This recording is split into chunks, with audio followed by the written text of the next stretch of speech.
Good afternoon! A couple of years ago, my boys and I were walking in the Joplin Mall. Henry, my youngest at the time, was 2, Grattan was 6, and Cole was 15. So we live on 40 acres, and for the most part, my kids run wild. I really don't know what shenanigans they likely get up to on a nice day in the woods, and I probably don't want to know. But when out in public, I'm basically a velociraptor helicopter parent on speed. On this day in Joanne's, I had squatted down to look at something, and Henry eased himself onto my lap, when in my peripheral I saw a tall man standing 3 feet away. Thinking nothing of him, I did note that he was bald, mid-30s, he was dressed in a white t-shirt that was tucked in, and he had construction boots. He was probably about 6 foot tall. I smiled and I thought to myself, this poor guy, his wife drug him into a Krav store. We went to the counter, we got our materials, and we left. We wandered across the way to Old Navy, and when we came back out on the backside of the atrium, the same man was standing right outside. I glanced at him, and I didn't really think much of it, and then I made my way about 6 stores down towards the TJ Maxx. We circled the normal route inside the store, following, normal traffic flow. And as I approached the men's section right before the checkout counter, my neck felt really hot and prickly. I snapped my head up, and I ended up staring straight into that same man's eyes, only 5 feet away. I kept his gaze, and I sharply yelled at my boys, "Boys, here, right now." I kept looking, and I held Henry's hand, and he quickly turned around and just bolted out of the store. Did I overreact? Was I being paranoid, as the police station said when I called and they played the crazy placating factor of, "Ma'am, when you walk into a mall in several different stores, you're likely to see the same faces?" Thank you, sir. That thought had never occurred to me. Weird. I really don't think so. See, in the last store, his actions were not normal. He didn't follow the route. His demeanor was off. He stood entirely too close to me twice in 2 different stores. And when confronted with an assertive look and forceful speech, he turned around and hightailed it out of there. I guess he didn't find what he was looking for, or he couldn't get it. I'm banking on the latter. The name Healthy Buffalo came about a couple of years ago, late one night over vodka and sodas, while brainstorming with my friend.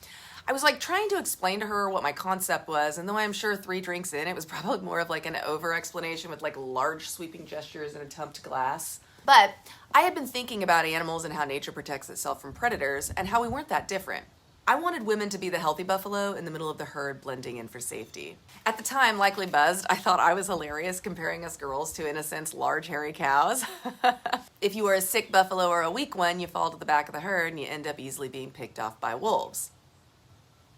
They circle and bite the buffalo, nipping until all of its energy is drained, and then they step in for the kill. Originally, I was playing with the idea of how my goal was to give women just an extra few seconds that could save their lives in an altercation. I was thinking of calling it 2-second edge. Very tactical-ish, I know. However, that sounded too much like a male reproduction problem, thus 2-second edge became Healthy Buffalo. My friend and I giggled and we toasted the new name. Cheers! There's this video of YouTube of a leopard stalking a deer. Even though the leopard was fast, outweighed the deer, and likely could take it head on, it actually snuck around and waited until the deer laid down in front of a tree to rest. Then it crept up behind, ripping out its throat. No damage to the leopard at all, dead deer. Why? Because #nature. Most predators in the animal world do not want a difficult kill. They want simple, easy, and moving on with their day. A fight? Not really what they want.